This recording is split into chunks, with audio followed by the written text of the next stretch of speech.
Nandito na po ako sa Ledra, sa galaanan ng mga Pilipino.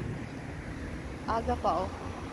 It's already 7:45 ng morning.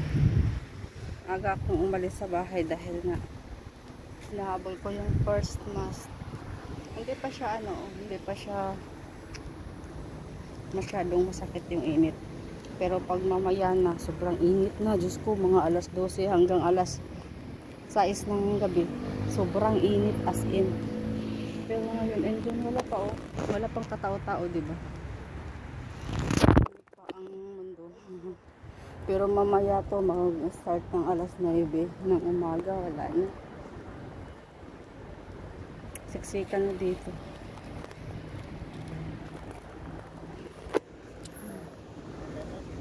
Mga ano dito.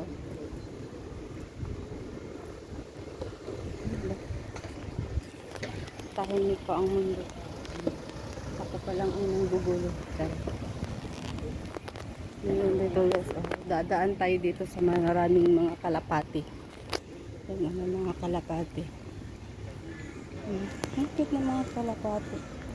Hello, good morning. Happy Sunday.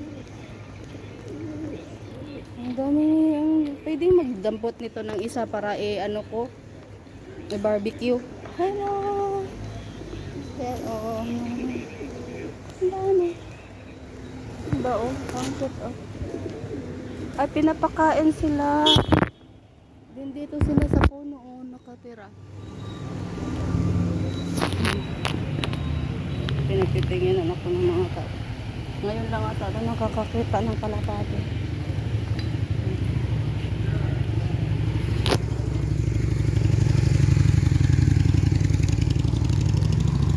Tahimik pa ang mundo dito guys. Sobrang tahimik pa. Wala pa masyadong Naglalakad lang ako kasi exercise. Lang naman from sa building namin. Kung lakasan ko talaga yung paglalakad, aabutin lang ako siguro ng mga 10 minutes ata, 10 or 5 lang. May mga lalaki dyan, dito tayo banda dadaan.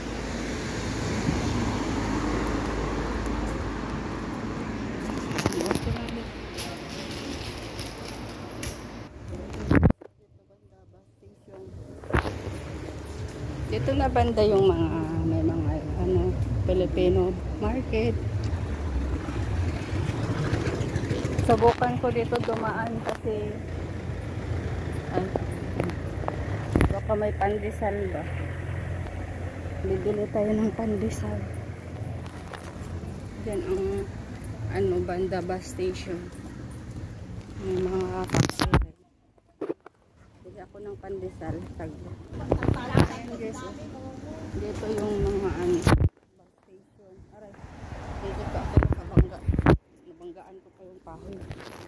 Ayan, dyan bus station po yan dyan. May mag-trip ata ngayon. May trip ata sila. Hindi ako sumasama lang sa trip kasi tapos na nagatakbo na.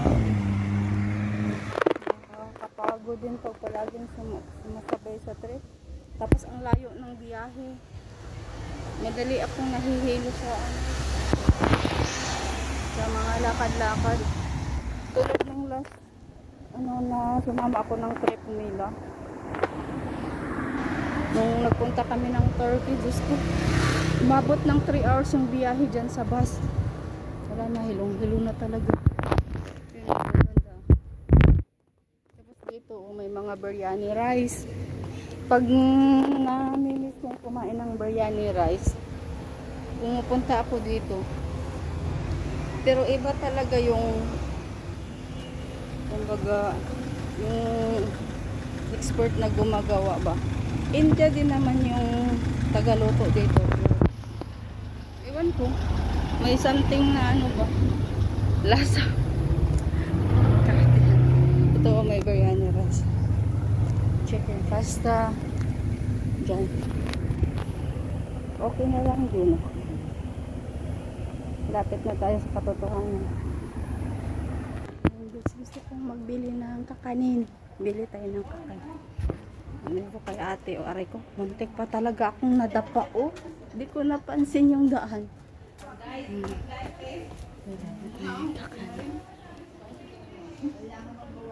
Ang mga Pilipino dito. Excuse, ano nga? Titingin-tingin ako kung minsan yung parang Ay, yung ito. mga Kano nga ba witness to? na ano, yung may maintenance kasi. Ang gagawa ng... Ako rin. Ayan guys, nakabili ako ng... Iwan ko kung anong klaseng pagkain to, pero masarap siya. Ito palagi binibili ko kay ate dyan. Ano siya, oh? Ayan guys, kakarating ko lang ako sa shop ni ate. Ito ko, oh. Haggard pa. Ayan ang mga flower. Thank you.